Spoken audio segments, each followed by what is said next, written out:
Astaghfirullah. Bismillahirrahmanirrahim. Assalamualaikum warahmatullahi wabarakatuh. Alhamdulillah wassalatu wassalamu ala rasulillah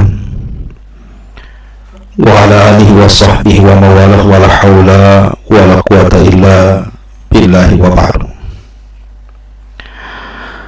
Faedah malam, kita masih membahas akhlak Nabi Sallallahu Alaihi Wasallam, ketinggian, keluhuran, dan kemuliaan adab dan juga akhlak yang diajarkan Nabi Sallallahu Alaihi Wasallam kepada kita umatnya.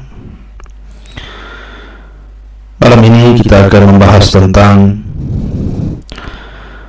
bagaimana Nabi Sallallahu Alaihi Wasallam memperhatikan kepada para sahabatnya, terutama mereka yang memiliki perasaan cinta yang kuat kepada pasangannya. Ma'asyiral muslimin yang dimuliakan Allah Subhanahu wa taala, di zaman Nabi Sallallahu Alaihi Wasallam ada seorang sahabat namanya Mughith, sangat jatuh cinta dengan istrinya Barirah radhiyallahu anha. Barirah sendiri adalah salah satu budak yang dimerdekakan ummuna ummul mukminin Aisyah radhiyallahu anha. Akan tetapi setelah merdeka, Barirah ini tidak mau kembali kepada suaminya yang ketika itu masih budak. Kecintaan Mughith kepada Barirah luar biasa.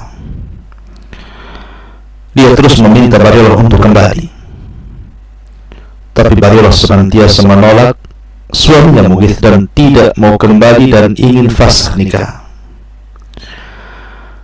Akhirnya Mughith pun dirundung kesedihan yang sangat dalam sekali, karena Barirah sudah tidak mau kembali kepada pangkuannya. Akhirnya kemudian sampailah kabar ini kepada Nabi Sallallahu Alaihi Wasallam.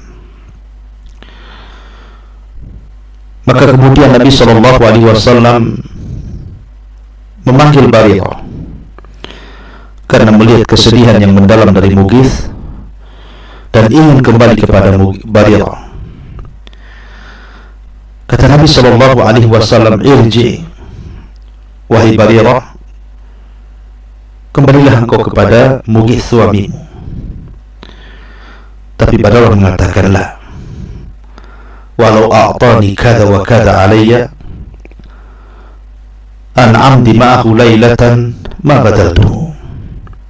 Ya Rasulullah, kalau seandainya pun aku diberikan ini dan itu untuk satu malam saja bersama Mughith suamiku, maka aku tidak mau.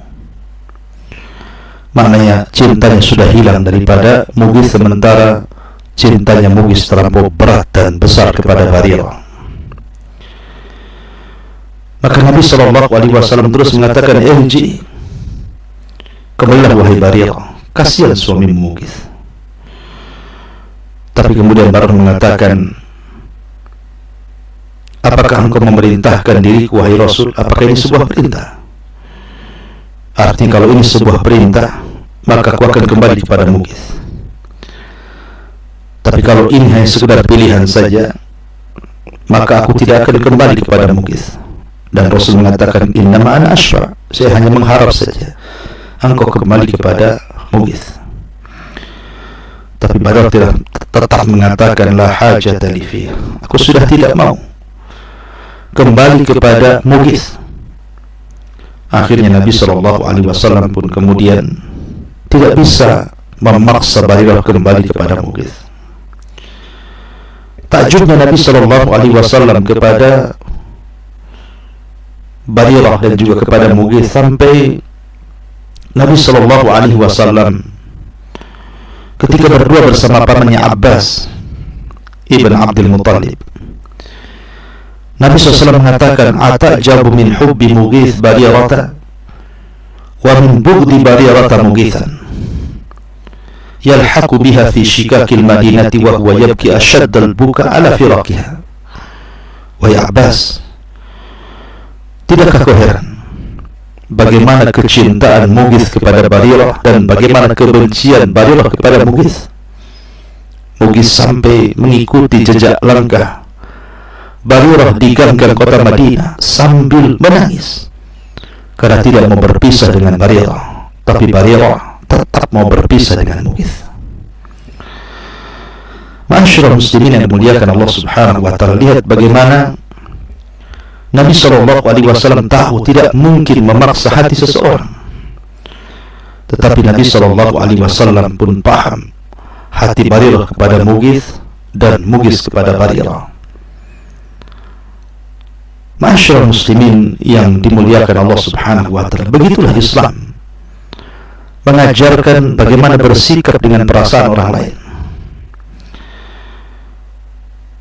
Suatu ketika dalam perang Khandaq, datang laki-laki yang diceritakan oleh seorang sahabat namanya Abu Sa'id Al-Khudri radhiyallahu anhu. Laki-laki ini, kata Abu Sa'id Al-Khudri radhiyallahu anhu, seorang Ansar, sangat merindukan istrinya. Padahal kita tahu bahwa perang Khandaq ini perang yang menakutkan. Dikepung dari sana dan dari sini, depan, belakang, samping, kiri dan kanan. Nabi sibuk dengan peperangan dan mengatur strategis perang. Tapi Nabi SAW masih memperhatikan perasaan sahabatnya. Ketika ada seorang Ansar datang kepada Nabi SAW dan mengatakan, "Ya Rasulullah, idzan li an uhadditha akhdan bi ahli." Rasul, aku sangat rindu keluargaku. Izinkan diriku untuk menemui keluargaku walaupun sebentar. Maka Nabi SAW melihat anak muda itu tidak punya kesabaran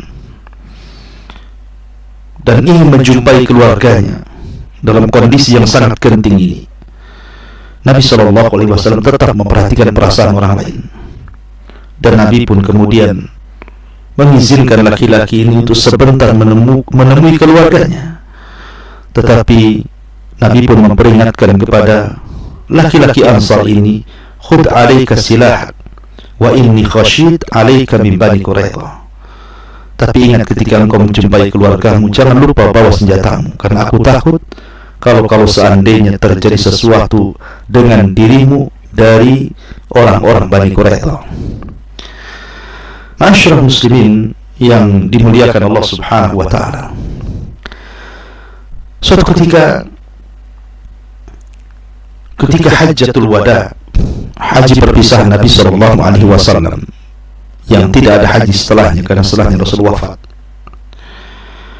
Ketika itu Nabi SAW membonceng keponakannya Fadl ibn Abbas radhiyallahu anhu.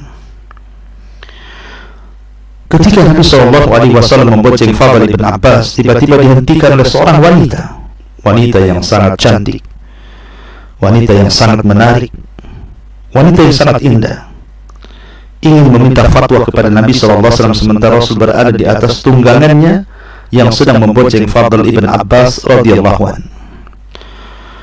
Wanita ini kemudian bertanya kepada Nabi SAW, "Ya Rasulullah, inna faridatullah ala ibadihi adrakat abi syaikhan kabira, la yathbutu ala rahlin, afa ahujju anhu?" Qala hujji anhu. Kata Nabi SAW, kata wanita ini mengatakan, "Ya Rasul, sesungguhnya kewajiban Allah kepada hambanya sangat memberatkan ayah karena dia sudah tua renta. Dia tidak mungkin mampu naik ke atas untanya. Apa kalau seandainya saya hajikan orang tua saya, boleh tidak?" Maka Rasul mengatakan, "Silahkan hajikan untuk orang tuamu." Inilah fatwa Nabi SAW kepada wanita itu. Tapi di lain sisi, tiba-tiba wanita ini setelah meminta fatwa kepada Rasul, melirik pandangannya kepada Fadl yang berada di belakang Rasul, dan Fadl pun melirik wanita itu.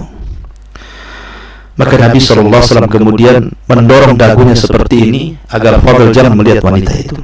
Tapi Fadl terus melirik wanita itu, dan wanita itu melirik Fadl, dan 3 kali Rasul kemudian memalingkan dagunya supaya Fadl tidak melirik wanita itu. Ketika Fadl terus melirik, maka Nabi Shallallahu Alaihi Wasallam kemudian memutarkan kepalanya ini, lehernya, kepalanya, agar Fadl betul-betul jangan melirik wanita itu. Abbas ibn Fadl, Abbas ayahanda Fadl, kemudian bertanya melihat peristiwa itu kepada Nabi Shallallahu Alaihi Wasallam, seolah-olah mengatakan, ya Rasul, kenapa engkau palingkan leher anakku, anak pamanmu? Maka Nabi Shallallahu Alaihi Wasallam mengatakan, ya Abbas, syab wa jariyah, syab wa jariyah, fa inni khashitu an yaqdhifa syaitan ilaihi ma syai'a. Wahai Abbas, yang satu anak muda, yang satu anak gadis. Aku takut kalau seandainya syaitan datang menggoda keduanya, kemudian terjadi sesuatu dari keduanya. Lihat bagaimana Nabi Shallallahu Alaihi Wasallam tetap meletakkan perasaan orang kepada tempatnya, tanpa kemudian juga mengganggu hati keduanya. Nabi SAW tidak memarahi Fadl dengan kata-katanya, tapi Nabi SAW kemudian berusaha memalingkan dengan tangannya wajahnya, karena menjaga perasaan Fadl dan juga perasaan wanita tersebut. Begitulah Nabi Shallallahu Alaihi Wasallam mengajarkan kepada kita tetap menjaga perasaan orang. Ya, ma'asyiral muslimin yang dimuliakan Allah Subhanahu Wa Taala. Bahkan ada sebuah kisah ketika Nabi Shallallahu Alaihi Wasallam kemudian mengutus pasukan khusus atau disebut dengan Sariyah, dan mereka berhasil menjalankan tugas mereka, mengepung sebuah kaum dan mengalahkannya, dan mereka berhasil membawa ghanimah harta rampasan perang dari pasukan tersebut. Ada sebuah kisah, ada seorang laki-laki yang bukan bagian kaum yang diserang oleh pasukan khusus Nabi. Datang seorang anak muda tertangkap, dan sahabat mengira bahwa pemuda itu bagian daripada kaum yang diserangnya. Tapi pemuda itu mengatakan, ana lasta minhum, saya bukan dari bagian mereka, akan tetapi aku jatuh cinta dengan wanita yang ada pada mereka. Tapi sahabat tetap tidak percaya dan yakin pengakuan anak muda ini. Bisa saja di sebuah siasat perang. Akhirnya kemudian laki-laki tersebut tetap diikat dan dibunuh oleh sahabat. Tapi sebelum terjadi pembunuhan itu, tiba-tiba wanita yang dimaksud anak muda itu datang. Kemudian sahabat ini melihat wanita itu berjumpa dengan laki-laki yang ditangkap ini, dan laki-laki ini mengatakan, da'u andur ilaiha thumma fa'al ma syi'tum, tolong izinkan aku berjumpa dengan wanita itu, ngobrol dengan wanita itu, bicara dengan wanita itu. Setelah itu terserah apa yang kalian lakukan kepada aku. Akhirnya kemudian para sahabat membiarkan laki-laki tersebut bercengkrama sebentar dengan wanita tersebut. Setelah itu kemudian para sahabat pun mengeksekusi mati pemuda tersebut. Sampailah kabar ini kepada Nabi Shallallahu Alaihi Wasallam. Maka Nabi SAW marah dan mengingkari perbuatan para sahabat. Kemudian sampai-sampai Rasul mengatakan, ama kana fikum rajulun rahim, ama kana fikum rajulun rahim, tidakkah di antara kalian ada orang-orang yang memiliki rasa kasih sayang, kelembutan hati? Yarham hadzal rajul alladhi lam yakun minhum wa yarham hadzal mar'ah allati ta'shaq ala hadzal ghulam. Kata Nabi sallallahu alaihi wasallam, tidakkah di antara kalian ada orang yang penyayang, menyayangi anak muda yang bukan bagian daripada kaum tersebut, dan menyayangi wanita itu yang sangat merindukan laki-laki tersebut. Begitulah Islam.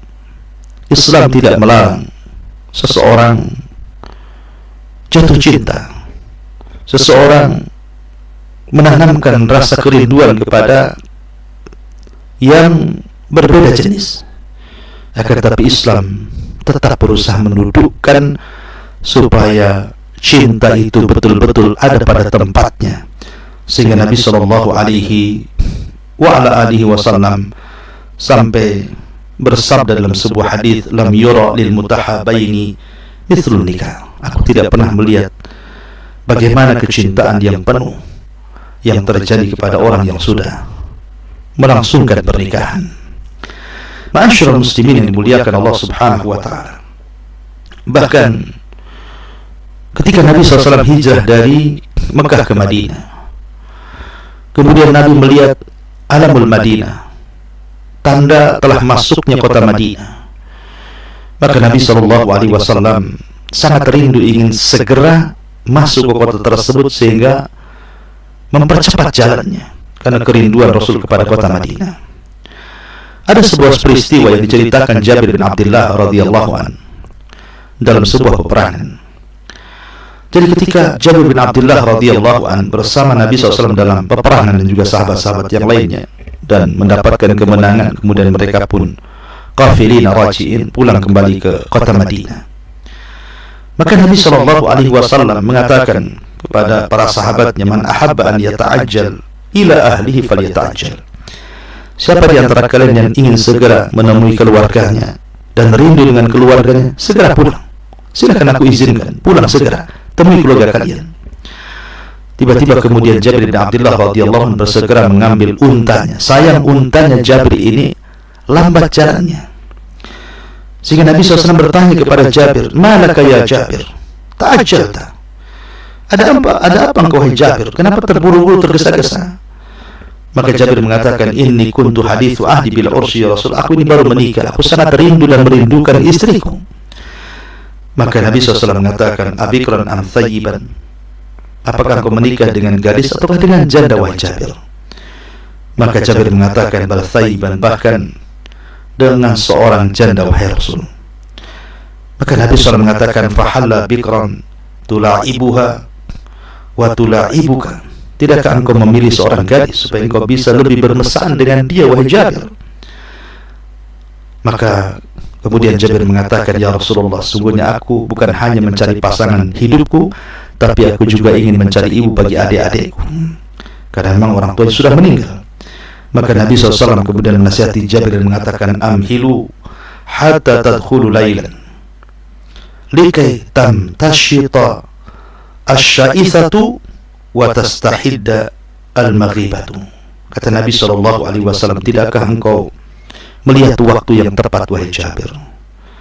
Tunggu sampai waktu malam, biar istrimu bersiap-siap, biar istrimu berdandan, dia bisa mencukur bulu-bulu kemaluannya, ketiaknya, supaya lebih indah lagi ketika berjumpa dengan dirimu. Lihat bagaimana Nabi SAW tetap memperhatikan awatif. Awatif itu perasaan-perasaan cinta, perasaan rindu kepada pasangannya. Karena Islam tidak mencegah orang jatuh cinta. Islam tidak menghalangi orang terjerumus kepada jatuh cinta. Tetapi Islam hanya ingin mendudukkan bahwa cinta yang sesungguhnya adalah yang terikat dengan sebuah pernikahan. Ma'asyiral muslimin yang dimuliakan Allah Subhanahu wa taala. Oleh karena itulah maka jagalah perasaan orang lain, jagalah hati orang lain, karena sisi manusia itu satu dengan yang lainnya berbeda-beda. Maka menjaga perasaan dalam Islam itu adalah akhlak Nabi SAW. Inilah akhlak Rasul, inilah kasih sayang Rasul, inilah kemuliaan Nabi SAW. Wa ma arsalnaka illa rahmatan lil alamin, tidaklah kami utus engkau wahai Muhammad melainkan menjadi rahmat kasih sayang bagi semesta alam. Mudah-mudahan yang sedikit ini bermanfaat. Subhanakallahumma bihamdika asyhadu an la ilaha illa anta astaghfiruka wa atubu ilaik. Allahu ta'ala. Assalamualaikum warahmatullahi wabarakatuh.